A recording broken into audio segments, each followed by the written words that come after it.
الحمد لله وكفى والسلام على عباده الذين اصطفى أما بعد فأعوذ بالله من الشيطان الرجيم بسم الله الرحمن الرحيم قد أفلح من زكاها وقد خاب من دساها.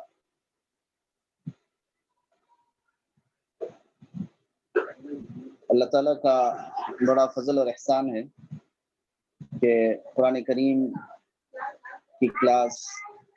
اور قرآن کریم کے سیکھنے اور اس کے کچھ پیغام کو سمجھنے کی اللہ نے توفیق عطا فرمائی۔ قرآن پاک یہ وہ کتاب ہدایت ہے کہ جس کے سمجھنے سے اور جس کے پڑھنے سے ہم انسانوں کے لیے صراط مستقیم اور ہدایت کا راستہ ملے گا۔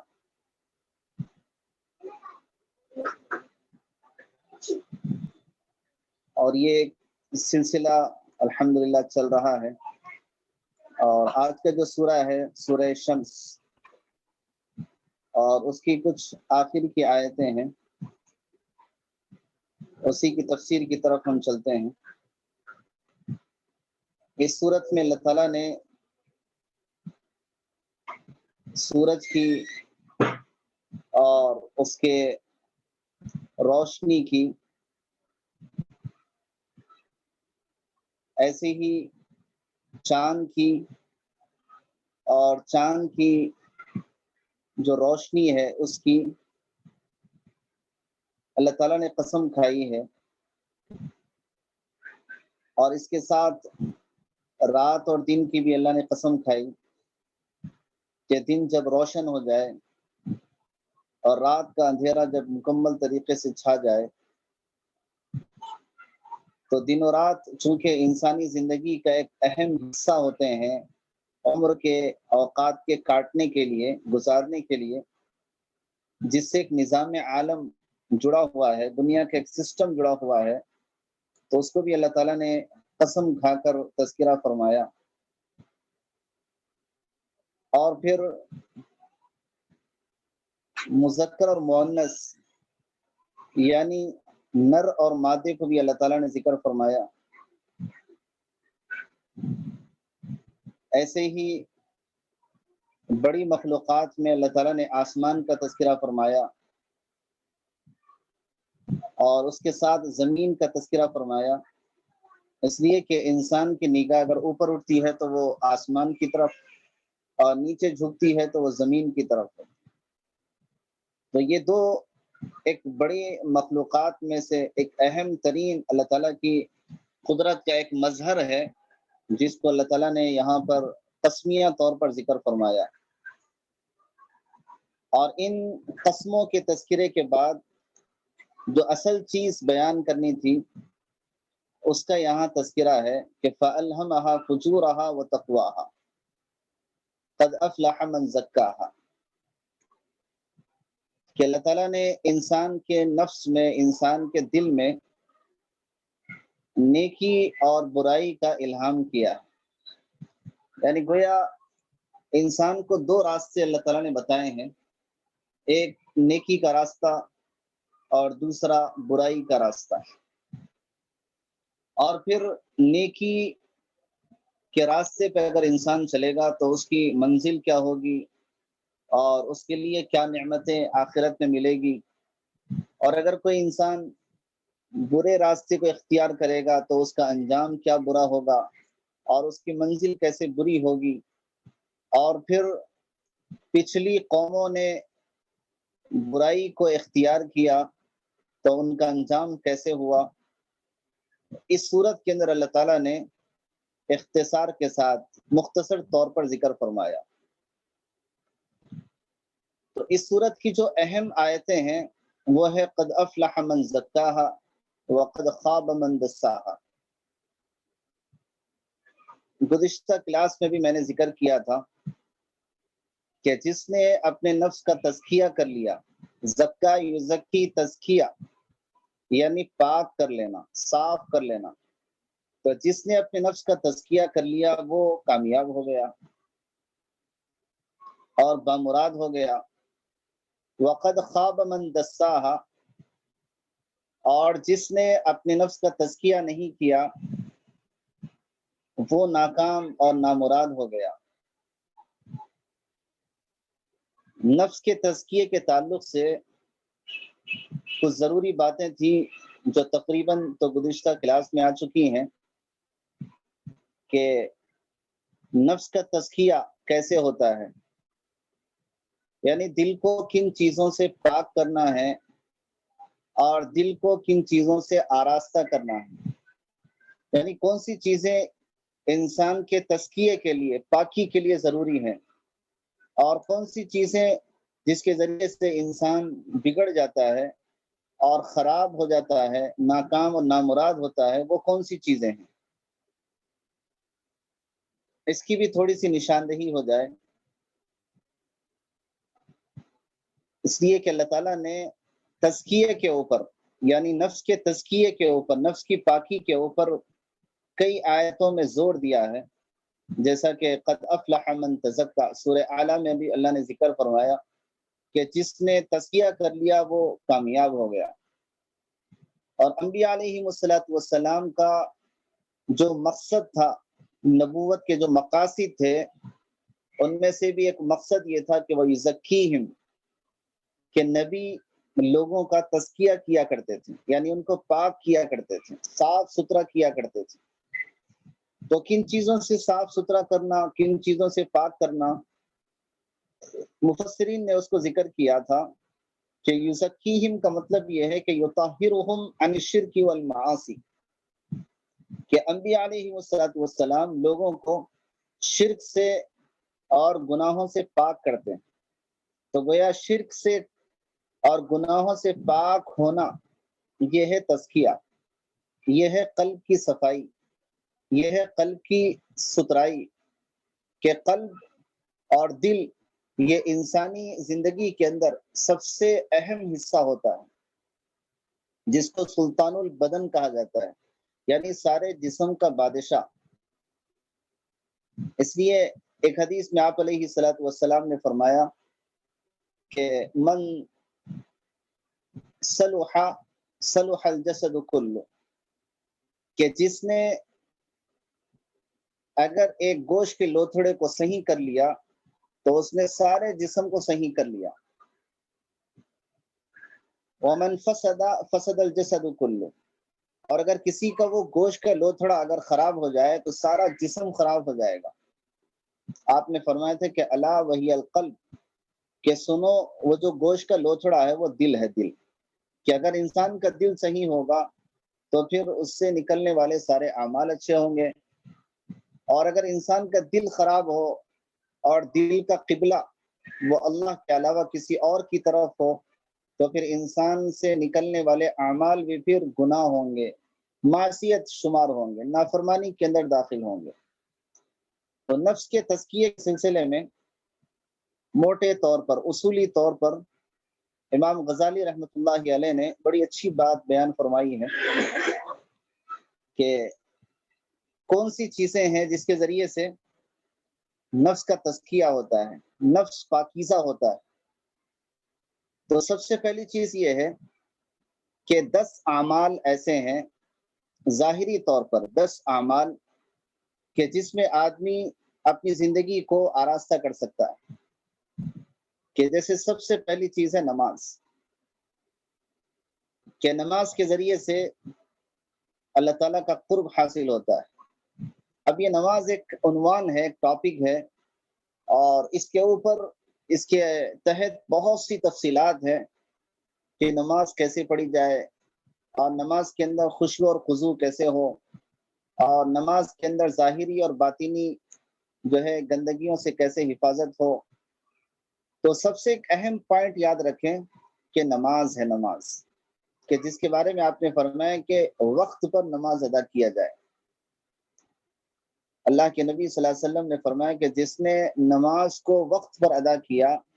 اور اس کا اہتمام کیا تو میں اس کو اپنی ذمہ داری پر جنت میں داخل کروں گا،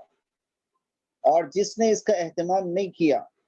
نہ وقت کی پرواہ ہے، نہ نماز کا اہتمام ہے،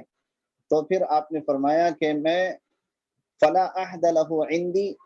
تو میرے پاس بھی اس کا کوئی عہد و پیمان نہیں ہے، یعنی چاہے تو میں اس کو عذاب دوں، چاہے تو اس کو میں معاف کر دوں۔ تو اعمال کے اندر 10 اعمال ہیں کہ جن میں سب سے پہلا عمل ہے نماز، اور دوسرا ہے زکوٰۃ ہے، صدقہ اور خیرات، کہ اس کے ذریعے سے جسم کی، جیسے نماز کے ذریعے سے پاکی ہوتی ہے، زکوٰۃ اور صدقے کے ذریعے سے، مال کے ذریعے سے پاکی ہوتی ہے۔ اور تیسری چیز ہے روزہ، کہ روزے کا اہتمام کیا جائے، اور یہ صرف سال میں ایک مرتبہ، ایک مہینے کے لیے اللہ تعالیٰ مقرر فرماتے ہیں، تو روزے کا اہتمام ہو۔ اور چوتھی چیز ہے حج، کہ اگر صاحب حیثیت ہے اور صاحب استطاعت ہے تو حج کا فریضہ ادا کرنا چاہیے۔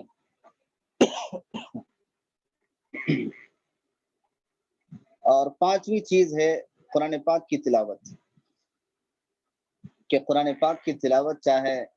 سمجھ کے ادا کرے، چاہے بغیر سمجھے قرآن کی تلاوت کرے، لیکن یہ ہے کہ تلاوت ضرور ہو۔ اور اگر اس میں قرآن سمجھ کے تلاوت کریں گے اور قرآن سمجھ کے اگر پڑھیں گے تو قرآن کا جو پیغام ہے اور اللہ تعالیٰ کی بیان کردہ جو تعلیمات ہے اس سے آدمی کو واقفیت ہوگی، اور اس کے ذریعے سے اسلام اور شریعت اور قرآن اس کے سینے کے اندر شرح صدر ہوگا، اور اس کو ایک انشراح ہوگا، اور اپنے دین اور اسلام کے اندر اس کو ایک پختگی محسوس ہوگی، ایک جماؤ اور ٹکاؤ ہوگا اگر وہ قرآن کو سمجھے گا۔ تو پانچویں چیز ہے قرآن کی تلاوت ہو، اور چھٹویں چیز ہے کہ ہر وقت ذکر الہی ہو، یعنی صبح شام اللہ تعالیٰ کی یاد ہو، اس لیے کہ جتنا خدا کی یاد کے اندر آدمی مصروف ہوتا ہے، ذکر الہی میں ہوتا ہے، اتنا قلب اور دل غفلت سے محفوظ رہتا ہے۔ تو گویا دل کی حفاظت اور غفلت سے بچنے کا راستہ یہ ہے کہ ذکر الہی ہو۔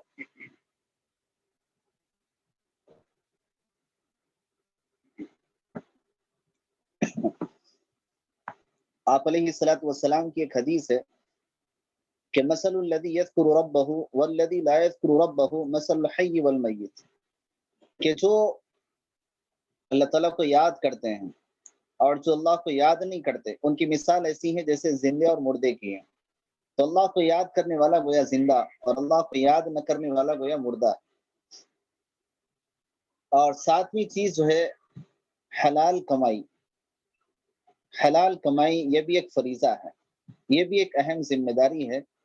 کہ حلال طریقے سے کمانا، ناجائز اور حرام آمدنی سے اپنی حفاظت کرنا، اس لیے کہ جب لقمہ پاکیزہ ہوتا ہے تو اعمال اور دعائیں اللہ کے پاس قبول ہوتی ہیں، اور لقمہ اگر پاکیزہ نہ ہو اور اس کے اندر حرام کی ملاوٹ ہو تو پھر یہ وہ نمازیں اور یہ وہ دعائیں ہوتی ہیں جو اللہ کے پاس قبول نہیں ہوتی۔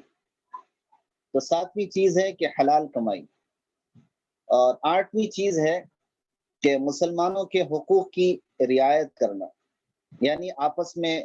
ایک دوسرے کے جو حقوق ہوتے ہیں، جیسے ماں باپ کے حقوق ہیں، اہل و عیال کے حقوق ہیں، پڑوسیوں کے حقوق ہیں، اور دوست احباب کے حقوق ہیں، استاذ کے حقوق ہیں، اور جتنے بھی ہم پر حقوق ہوتے ہیں یا عام مسلمانوں کے حقوق ہیں، ان حقوق کی رعایت کرنا، یہ ایک آٹھویں چیز ہے۔ اور نویں چیز ہے کہ نیکی کا حکم کرنا اور برائی سے روکنا، یہ بھی ہر مسلمان کی ذمہ داری ہے کہ وہ دوسرے کو نیکی کا حکم کرے، اور اگر کوئی برائی کے اندر مبتلا ہو تو اس کو محبت کے ساتھ، شفقت کے ساتھ سمجھا کر اس کو برائی سے روک دے۔ تو گویا نیکی کا حکم اور برائی سے روکنا یہ بھی ایک ہر مسلمان کی ذمہ داری۔ اور آخری جو 10 چیزیں ہیں، 10ویں ہیں، وہ ہے اتباع سنت، یعنی ہر زندگی کے ہر چیز کے اندر اللہ کے نبی صلی اللہ علیہ وسلم کا طریقہ یہ دیکھا جائے، اس لیے کہ اللہ تعالیٰ نے آپ علیہ الصلوۃ والسلام کی ذات کو اور آپ کے اعمال کو قیامت تک کے لیے اسوہ بنایا، نمونہ بنایا، تو لہذا جس کے بھی اعمال آپ علیہ الصلوۃ والسلام کے اسوے کے مطابق ہوں گے، نمونے کے مطابق ہوں گے، وہ اللہ کے پاس قبول ہوں گے۔ تو ہر چیز کے اندر سنت کیا ہے اور اتباع سنت کا شوق یہ ہماری اپنی زندگی کے اندر ہو، تو گویا 10 چیزیں ہیں کہ جس کا ہمیں اہتمام کرنا ہے۔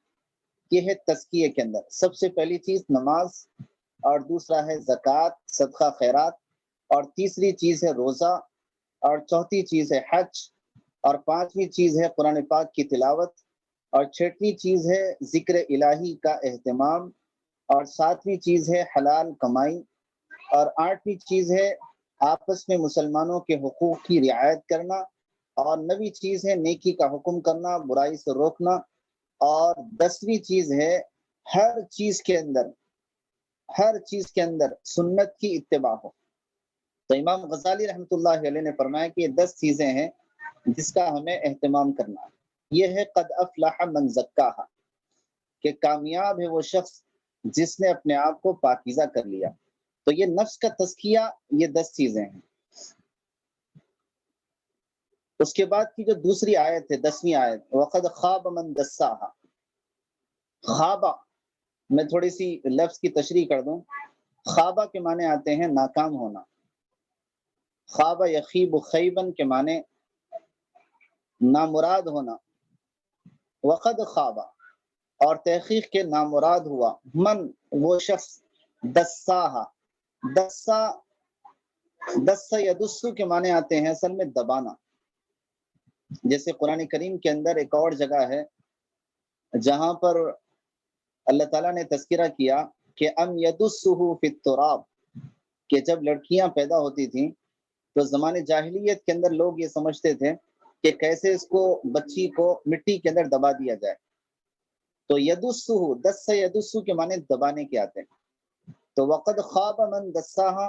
اور نامراد ہو گیا وہ شخص جس نے اس کو دبا دیا۔ یہ اس کا لفظی ترجمہ ہے، لفظ بلفظ، کہ ناکام ہے وہ شخص جس نے دساہا، اس کو دبا دیا۔ دساہا اس کو یعنی نفس کو، دبانے سے مراد یہ ہے کہ جس نے اپنے نفس کا کوئی تزکیہ نہیں کیا، یعنی اس کو گناہوں کے اندر دبا دیا، نفس کی خواہشات کے اندر اس کو پھنسا دیا۔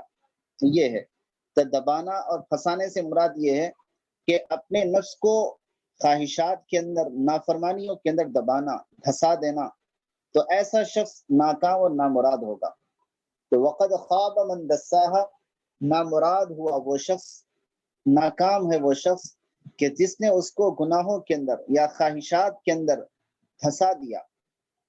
دیا۔ تو جس کا نفس ان چیزوں کے اندر پھنس جاتا ہے، خواہشات کے اندر، نافرمانیوں کے اندر، وہ آدمی ناکام اور نامراد ہو جاتا ہے۔ اب یہ کہ کون سی چیزیں ایسی ہیں کہ جس سے اپنے نفس کو دور رکھنا ہے، کون سی چیزیں ایسی ہیں کہ جس کے ذریعے سے آدمی کا نفس خراب ہو جاتا ہے،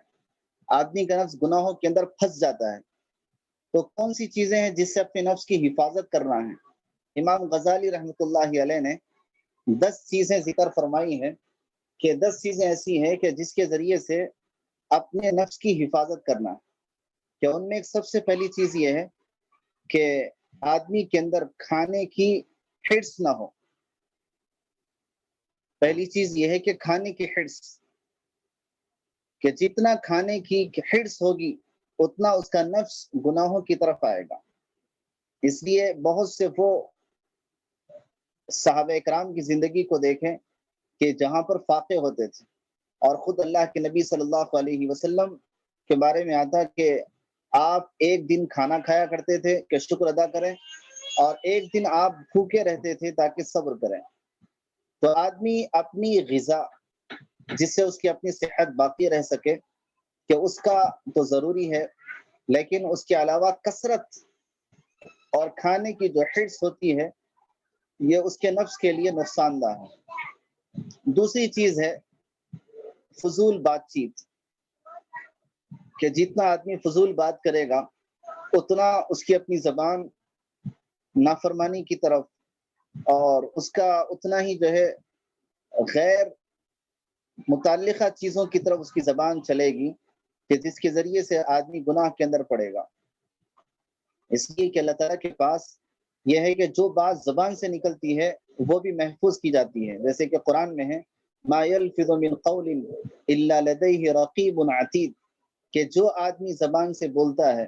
اس کا بھی لکھنے والا اللہ کے پاس موجود ہوتا ہے۔ تو جہاں تک ہو سکے آدمی کوشش کرے کہ فضول گوئی اور فضول بات چیت نہ ہو۔ اور تیسری چیز کہ جس سے نفس کی حفاظت ہو وہ غصہ ہے، کہ غصہ جس کے ذریعے سے آدمی اپنے آپ کو بے قابو کر لے، کہ اس سے اپنے نفس کی حفاظت ہو۔ اللہ کے نبی صلی اللہ علیہ وسلم نے اس لیے غصے کے سلسلے میں فرمایا کہ جو آدمی غصے کی حالت میں ہو تو وہ کھڑا ہو تو بیٹھ جائے، بیٹھا ہو تو لیٹ جائے، اور یہ غصہ شیطان کی طرف سے ہوتا ہے۔ تو ان چیزوں سے حفاظت تیسری چیز۔ چوتھی چیز یہ ہے کہ آدمی کنجوسی کرے، مال جہاں پہ خرچ کرنا ہو وہ خرچ کرنے کی جگہ بھی خرچ نہ کرے، بخل جس کو کہتے ہیں، کنجوسی۔ جیسا کہ حدیث میں آتا ہے کہ آدمی جائز اور ضروری حقوق بھی ادا نہیں کرتا، اس میں بھی کنجوسی کرتا ہے، تو گویا بخل کی ٹہنیوں کو، شاخوں کو پکڑ لیتا ہے، اور جس کی وجہ سے وہ جہنم میں چلا جاتا ہے۔ تو چوتھی چیز ہے آدمی بخل سے، کنجوسی سے حفاظت۔ اور پانچویں چیز ہے کہ آدمی شہرت کی محبت اس کے دل کے اندر نہ ہو، کہ وہ یہ سوچے کہ میں مشہور ہو جاؤں، لوگوں کے درمیان میں ایک ویل نون پرسن بن جاؤں اور لوگ مجھے جو ہے پہچان لیں۔ تو گویا آدمی اپنے آپ کو مشہور کرنے کی جو محبت رکھتا ہے، اس کے ذریعے سے اس کے نفس کے اندر خرابی پیدا ہوتی۔ اور چھٹویں چیز یہ ہے کہ دنیا کی محبت، یعنی دنیا کی محبت سے مراد یہ ہے کہ اس کی اپنی ضروریات سے ہٹ کر کھانے میں، کپڑوں میں، سواریوں میں، مکانات میں، زمینات میں، کہ آدمی اپنی ضروریات سے آگے ہو کر یہ ہے کہ مزید جمع کرنے کے ہٹس میں پڑ جائے، دنیا کی محبت جس کو کہتے ہیں، چھٹویں چیز۔ اور ساتویں چیز یہ ہے کہ تکبر، کہ آدمی بڑائی سے اپنے آپ کو جو ہے محفوظ رکھے۔ تکبر یعنی اپنے آپ کو بڑا سمجھنا اور سامنے والے کو چھوٹا سمجھنا۔ اور آٹھویں چیز یہ ہے کہ خود پسندی، یعنی اپنے آپ کو ہی اچھا سمجھنا۔ امام غزالی رحمۃ اللہ علیہ نے فرمایا کہ آدمی یہ سمجھے کہ میں ہی اچھا ہوں، میرے اندر ہی خوبیاں ہیں اور میرے اندر ہی کمالات ہیں، تو یہ ہے خود پسندی۔ اور نویں چیز ہے کہ ریا، یعنی کوئی بھی کام دکھلاوے کے لیے کرے، نماز پڑھے دکھلاوے کے لیے، نیکیاں کرے دکھلاوے کے لیے، اور صدقہ خیرات دکھلاوے کے لیے کرے، کوئی اچھا کام دکھلاوے کے لیے کرے، ریا۔ تو ریاکاری کے ذریعے سے اعمال ختم ہو جاتے ہیں۔ اور 10ویں چیز ہے حسد، یعنی کوئی اگر اچھا آگے بڑھ رہا ہو تو اس کو حسد کرنا، اس سے دشمنی رکھنا، اس سے کینہ رکھنا، اور اس کے بارے میں اپنے دل کے اندر بغض رکھنا، یہ حسد کہلاتا ہے۔ تو یہ 10 چیزیں ہیں جس سے آدمی کا نفس دساہا، وہ گویا گناہوں کے اندر پھنس جاتا ہے، گناہوں کے اندر دب جاتا ہے۔ وہ 10 چیزیں کہ پہلی چیز ہے کھانے کے ہٹس، دوسری چیز ہے فضول بات چیت، اور تیسرا ہے غصہ، اور چوتھی چیز ہے بخل، کنجوسی، اور پانچویں چیز ہے مشہور ہونے کی محبت، اور چھٹویں چیز ہے دنیا کی محبت، اور ساتویں چیز ہے تکبر، اور آٹھویں چیز ہے خود پسندی، یعنی اپنے آپ کو ہی اچھا سمجھنا، اور نویں چیز ہے کہ ریاکاری، اور 10ویں چیز ہے حسد۔ تو یہ 10 چیزیں ہیں جس کے ذریعے سے خواب من دساہا، گویا اس آیت کی تفسیر میں یہ 10 چیزیں ہیں کہ ناکام اور نامراد ہے وہ شخص جس نے اپنے نفس کو دھسا دیا اور دبا دیا۔ تو یہ 10 چیزوں سے آدمی اپنے آپ کی حفاظت فرمائے۔ اور تھوڑی سی اور میں تفصیل امام غزالی رحمۃ اللہ علیہ کی اس آیت کے ذیل میں بیان کر دوں کہ وہ کون سے اخلاق اور وہ کون سی چیزیں ہیں کہ جس کے ذریعے سے آدمی اپنے آپ کو آراستہ کر سکتا ہے، اپنے آپ کو مزین کر سکتا ہے، یعنی اللہ کی نظر میں وہ محبوب اور پسندیدہ بن سکتا ہے۔ تو وہ بھی امام غزالی رحمۃ اللہ علیہ نے 10 چیزیں بیان فرمائی ہیں کہ پہلی چیز ہے توبہ، کہ آدمی روزانہ ہمیشہ توبہ کا اہتمام کرے، اور دوسری چیز ہے خدا کا خوف، اللہ تعالیٰ کا خوف۔ یہ وہ چیز ہے کہ جس کے ذریعے سے آدمی گناہوں سے بچ سکتا ہے۔ کوئی کیمرے اور کوئی سیکیورٹی اور کسی قسم کی دنیا کی چیزیں اس کو گناہوں سے نہیں روک سکتی سوائے خدا کے خوف کے۔ اور تیسری چیز ہے زہد، یعنی جتنا آدمی کو ضروری ہے اتنا ہی اختیار کریں۔ اور چوتھی چیز ہے صبر، یعنی اللہ تعالیٰ کی طرف سے اگر آزمائش ہو تو اس کے اوپر صبر کرے۔ اور پانچویں چیز ہے شکر، یعنی اللہ کی نعمتوں کے اوپر آدمی شکر ادا کرے، کہ جتنا شکر ادا کرتا ہے اتنا ہی اس کی نعمتوں کے اندر اضافہ ہوتا ہے۔ اور ایسی ہی چھٹویں چیز ہے کہ اخلاص اور سچائی۔ اخلاص اور سچائی یعنی آدمی ہر عمل کے اندر صرف اور صرف خالص اللہ کے لیے کرے، اور ایسی ہی سچائی یعنی بات کے اندر سچائی ہو۔ اور ساتویں چیز ہے توکل، یعنی اللہ کی ذات پر بھروسہ۔ اور آٹھویں چیز ہے اللہ کی محبت۔ اور نویں چیز ہے کہ رضا بالقضاء، یعنی یہ ہے کہ اللہ تعالیٰ کے جو فیصلے ہمارے لیے ہوں اس سے ہم راضی ہو جائیں۔ اور 10ویں چیز ہے کہ آدمی موت کی فکر کرے، کہ یعنی جتنا موت اس کی اپنی زندگی کے سامنے ہوگی اتنا ہی اس کے قدم سنبھل سنبھل کے چلیں گے۔ اور پھر موت کی فکر کے ذریعے سے آدمی آخرت کی تیاری کرے گا، اور موت کی فکر کے ذریعے آدمی دنیا کی ناجائز خواہشات اور نافرمانیوں سے اپنے آپ کو محفوظ رکھے گا۔ تو یہ 10 چیزیں امام غزالی رحمۃ اللہ علیہ نے ذکر فرمائی، اور اس صورت کے اندر جو سب سے اہم تھی اس کو میں نے ذکر فرمایا کہ وقد خواب من دساہا، کہ ناکام اور نامراد ہے وہ شخص جس نے نفس کو خواہشات کے اندر دھسا دیا، دبا دیا۔ 11ویں آیت ہے کذبت ثمود بطغواہا۔ اللہ تعالیٰ نے قوم سمود کا تذکرہ فرمایا، یعنی چونکہ جو آدمی نفسانی چیزوں پر پڑ جاتا ہے تو اس سے زندگی کیسے خراب ہوتی ہے، تو اس کو سمجھانے کے لیے پچھلی قوم کی اللہ نے مثال بیان فرمائی کہ پچھلی قوم کے اندر ایک قوم سمود گزری ہے،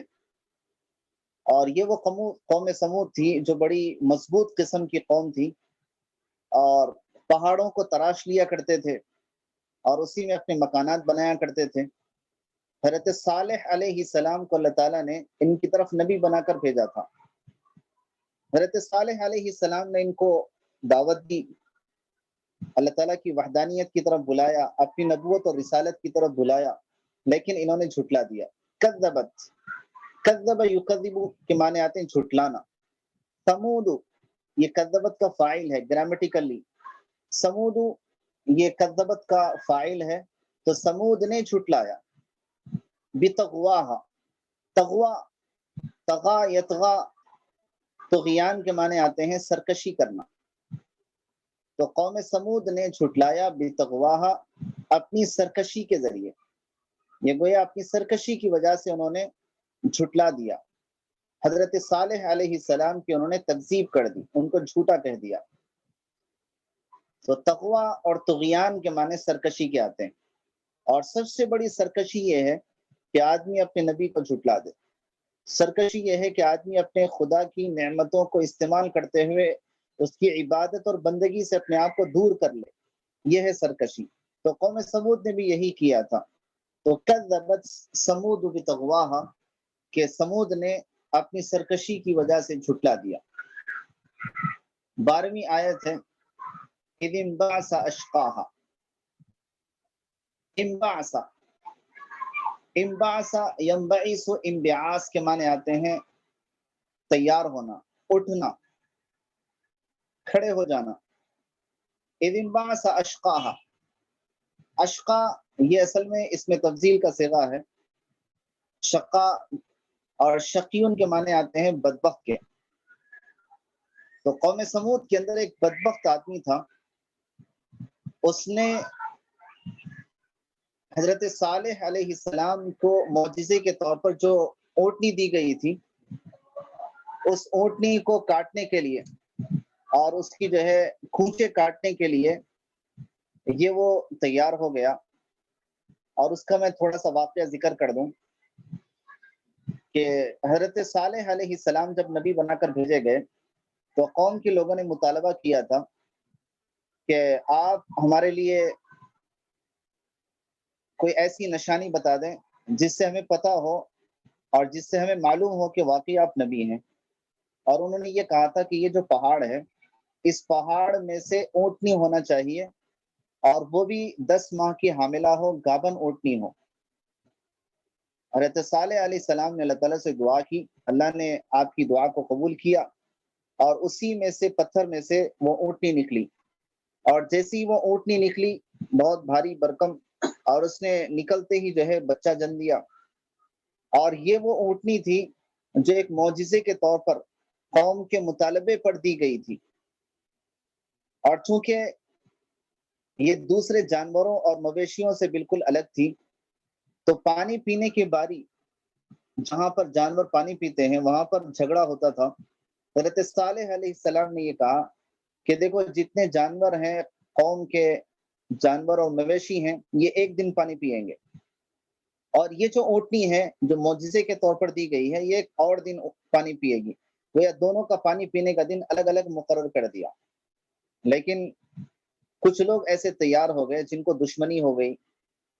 اور انہوں نے یہ سمجھا کہ ہمارا پانی یعنی ختم ہو رہا ہے، اور حضرت صالح علیہ السلام سے ان کی دشمنی، اور نبی ماننے کے لیے تیار نہیں تھے۔ تو آخر انہوں نے مشورہ کیا کہ کس طریقے سے ہم اس اونٹنی کو قتل کر دیں۔ تو جیسے ہی بات چیت ہوئی، تو اس میں سے ایک آدمی تھا قدار بن سالف۔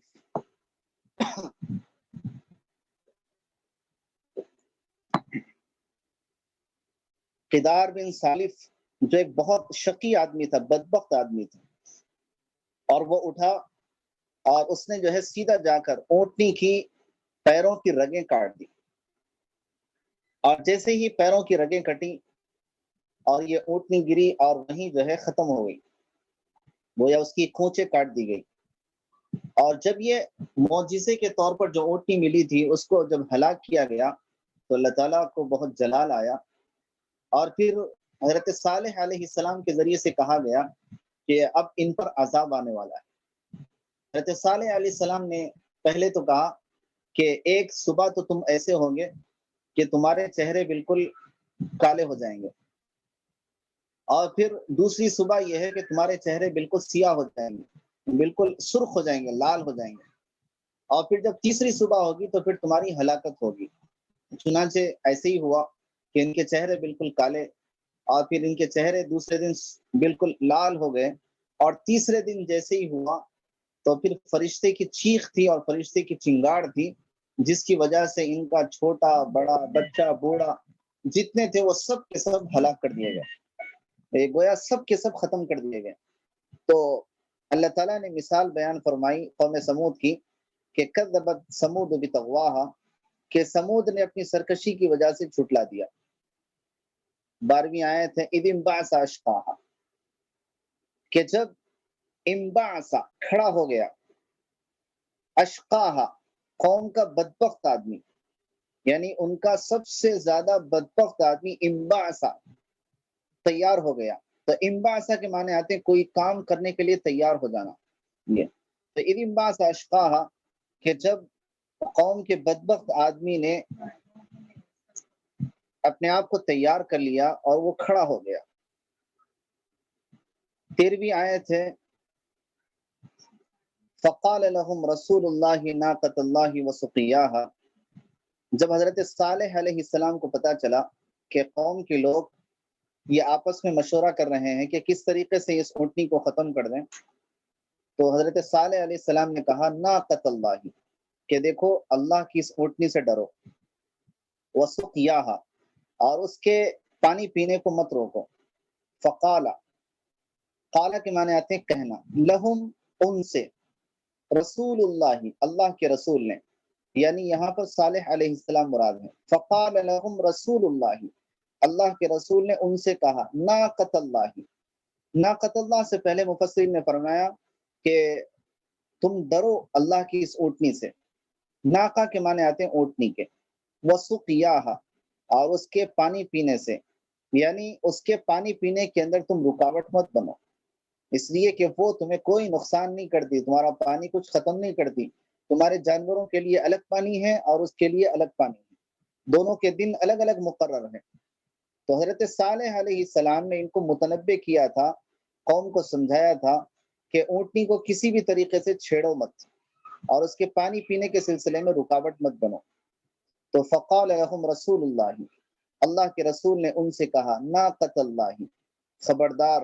یا ڈرو اللہ کی اس اونٹنی سے، وسقیاہا، اور اس کے پانی پینے سے۔ پھر 14ویں آیت ہے، فکذبوہ فعقروہا، فکذبوہ، انہوں نے جھٹلا دیا، ہو یعنی حضرت صالح علیہ السلام کو، ہو ضمیر حضرت صالح علیہ السلام کی طرف جا رہی، تو قوم کے لوگوں نے جھٹلا دیا۔ فعقروہا، عقرہ، عقرہ کے معنی آتے ہیں رگیں کاٹنا، کونچیں کاٹنا۔ فعقروہا، اور انہوں نے پھر اس کی رگیں کاٹ دی، یعنی اس کو ہلاک کر دیا۔ فدمدم علیہم ربہم بذنبہم فسواہا، دمدمہ، دمدمہ کے معنی آتے ہیں یعنی کسی چیز کی کو ڈھانک دینا، کسی چیز کو اوپر ڈال دینا۔ اور دمدمہ کے معنی علماء نے لکھا ہے کہ ایک کے بعد دیگرے، یعنی کوئی چیز لگاتار پیچھے پڑ جانا کہ جس سے وہ چیز ختم ہو جائے۔ تو فدمدم علیہم ربہم، کہ ان کے رب نے ان پر آفت بھیجی، بذنبہم، ان کے گناہوں کی وجہ سے، فسواہا، اور ان کو برابر کر دیا۔ تو دمدمہ کے معنی آتے ہیں کوئی آفت وغیرہ اور کوئی عذاب بھیجنا۔ تو فدمدم علیہم ربہم، ان کے رب نے علیہم، ان پر، دمدمہ، آفت کو بھیجا، بذنبہم، کیوں بھیجا؟ ان کے گناہوں کی وجہ سے۔ ذنب کے معنی آتے ہیں گناہ۔ فسواہا، کہ وہ سب کے سب برابر ہو گئے۔ سوا یسوی تسویہ کے معنی آتے ہیں برابر ہو جانا، اور یہاں پر ترجمہ جو کیا گیا، سب کو پیوند خاک کر دیا گیا، یعنی سب کو بالکل مٹی میں ملا دیا گیا۔ اور وہ برابر کرنا، مفسرین نے کہا کہ برابر کرنے سے مراد یہ ہے کہ جتنے نافرمان تھے صرف انہی کو ہلاک نہیں کیا گیا،